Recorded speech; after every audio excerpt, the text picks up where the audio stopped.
Gina, ¿por qué si ponemos una cucharada de sal en agua, esta se disuelve?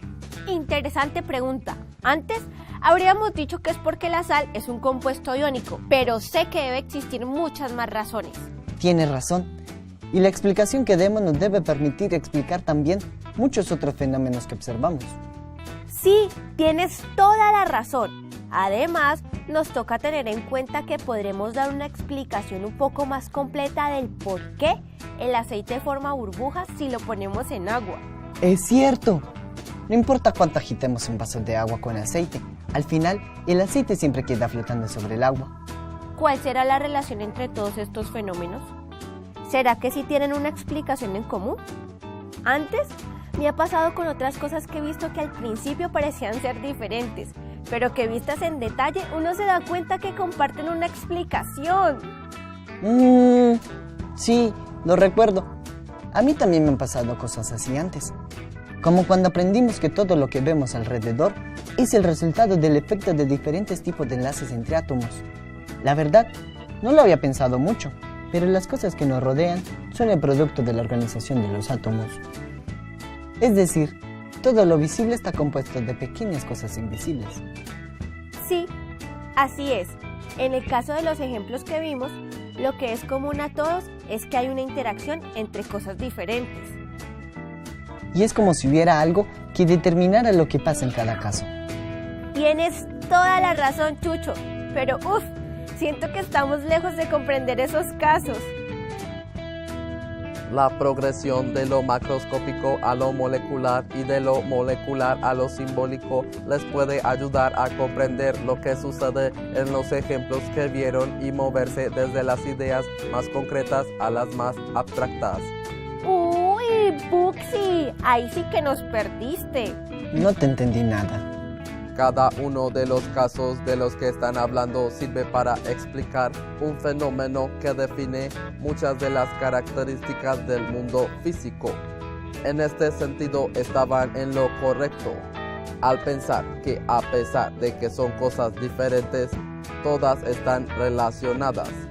En este caso, la relación entre ellas es que muestran el efecto de las fuerzas intermoleculares en una escala visible al ojo humano. Las fuerzas intermoleculares son las fuerzas que existen entre moléculas. No las confundan con las fuerzas intramoleculares, que son las fuerzas que mantienen juntos a los átomos. Las fuerzas intermoleculares son más débiles que las fuerzas intramoleculares y pueden ser ion-dipolo inducido, fuerzas hidrofóbicas y fuerzas de Van der Waals. En el caso del vaso con agua observamos que la sal se disuelve gracias a la interacción ion-dipolo.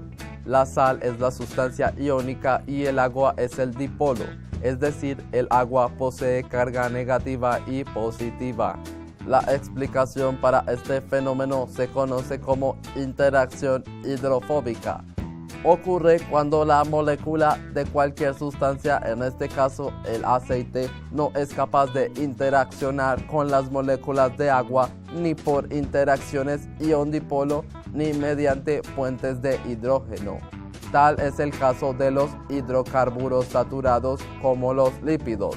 En esta situación, las moléculas de agua están cerca del hidrocarburo y se asocian formando una estructura parecida a la que observamos en el vaso, creándose una especie de jaula de moléculas de agua alrededor de la molécula hidrofóbica.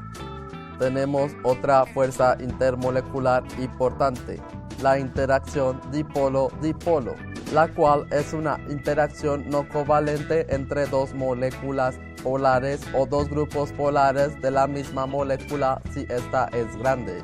¿Cómo así? ¿De qué se trata esto?